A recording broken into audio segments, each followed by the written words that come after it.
Hi my YouTube family, आप लोग कैसे हो। आप लोग का स्वागत है रजनी रोहित सिंह यूट्यूब चैनल पे। तो आज अभी आप लोग को पता है कि कार्तिक माह चल रहा है, तो आज मैं आप लोगों को कार्तिक माह की कथा सुनाऊंगी कि कार्तिक माह को दामोदर मास भी कहा जाता है। तो दामोदर मास नाम क्यों पड़ा है इस महीने का।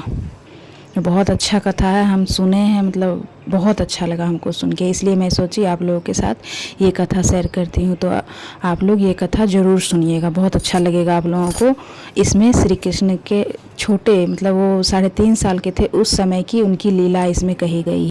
दाम रस्सी को कहते हैं और उदर का अर्थ होता है पेट।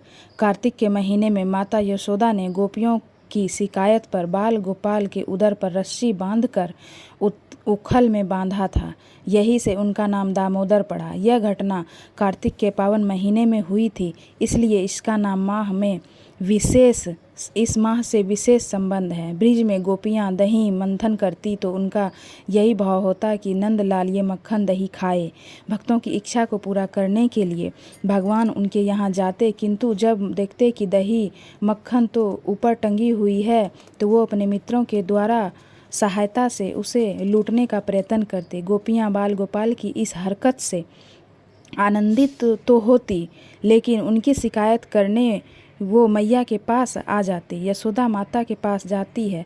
यशोदा माता कान्हा को डांटते हुए कहती है कि हमारे घर में इतना घी मक्खन है तो तुम बाहर क्यों जाते हो। एक दिन सुबह सुबह कान्हा सो के उठे तो आँख खोली तो माता को ढूंढ रहे थे, तो सबने बोला मेरे पास आ जाओ, लेकिन नहीं, उन्हें तो माता के पास जाना है।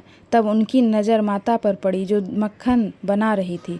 तब वे माता के पास गए और बोले माता मोहे दूध पान कराओ। माता यशोदा जब भगवान को दूध पिला रही थी तो उन्हें याद आया कि रसोई में दूध चूल्हे पर चढ़ाया हुआ है, अब तक उबल गया होगा। माता ने लाल को गोद से उतारा और उबलते हुए दूध को आग से उतारने के लिए लपकी। श्री कृष्ण को गुस्सा आ गया कि माता को पुत्र से ज़्यादा प्यारी दूध है। अभी मेरा पेट भरा नहीं, मैया मुझे छोड़कर चली गई, रसोई में चली गई। बस फिर क्या था, भगवान ने सामने रखी दही और माखन के बर्तन को तोड़ दिया, जिससे सारे कमरे में दही बिखर गया। परंतु इससे भी बालकृष्ण को गुस्सा शांत नहीं हुआ। उन्होंने कमरे में रखी हुई दूध और दही की मटकियों को तोड़ डाला। उधर मैया जब दूध संभाल कर मुड़ी तो यह देख हैरान रह गई कि दरवाजे में से दूध दही मक्खन सब बह रहा है। माता यह देखकर सोची लल्ला बहुत बिगड़ गया है। अगर मैंने इसे भी सज़ा नहीं दी तो ये आगे जाके बहुत बदमाशी करेगा। तब मैया ने एक छड़ी उठाई।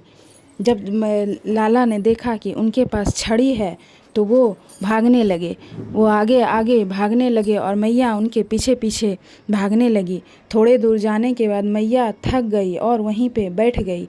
जब कृष्ण भगवान ने देखा कि मैया थक गई है तो उसने पूछा क्या हुआ मैया, क्यों बैठी हो, पकड़ो मुझे, दौड़ के आओ और मुझे पकड़ो। तो मैया ने बोला लल्ला मैं तेरे जैसी छोटी नहीं हूँ, मेरा उम्र हो चला है, मैं उतना दौड़ नहीं सकती।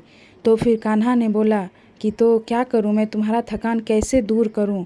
तो मैया ने बोला कि लाला जब दौड़ के मेरे पास आएगा तो मेरी थकान खुद मिट जाएगी। तब कृष्ण भगवान ने बोला कि मैया तुम्हारे पास जो छड़ी है मुझे उससे बहुत डर लगता है, पहले तुम उसे फेंक दो, तब मैं तुम्हारे पास आ जाऊंगा। मैया ने छड़ी फेंकी तो दौड़कर श्री कृष्ण मैया के आके बाह में चिपक गए। तब माता ने उन्हें पकड़ लिया और ले जाके घर में ऊखल से उन्हें बांधने की कोशिश करने लगी कि सज़ा इसे देना है, अगर सज़ा नहीं देंगे तो ये और बिगड़ जाएगा। तब रस्सी लाके उन्हें बांधने लगी तो रस्सी छोटी पड़ जाती, बार बार रस्सी लाती और वो छोटी पड़ जाती। तब मैया ने सोचा कि ये जब छोटा था तो बहुत सारे ऋषि मुनि कह रहे थे कि ये नारायण का अवतार हैं, भगवान है, कहीं ये सच में भगवान तो नहीं। जब श्री कृष्ण ने देखा कि मैया मुझे भगवान मान रही है, तब उन्होंने बोला मैया अब कितना रस्सी बांधेगी, मुझे बहुत कस के बांध दिया है, दर्द हो रहा है। तब मैया ने देखा कि अरे ये तो बंधा हुआ है। भगवान ने सोचा कहीं मुझे ये भगवान ना मान ले, मैं लल्ला ही हूँ, लल्ला ही रहूँ मैया के पास।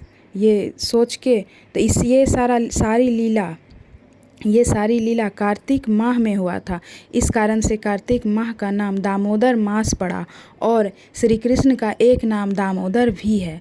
तो अगर आप लोगों को वीडियो अच्छी लगे तो लाइक ज़रूर करिएगा और इस कथा को दामोदर मास यानी कि कार्तिक के महीने में ज़रूर सुनना चाहिए। तो आप लोग ये कथा ज़रूर सुने। जय श्री कृष्ण।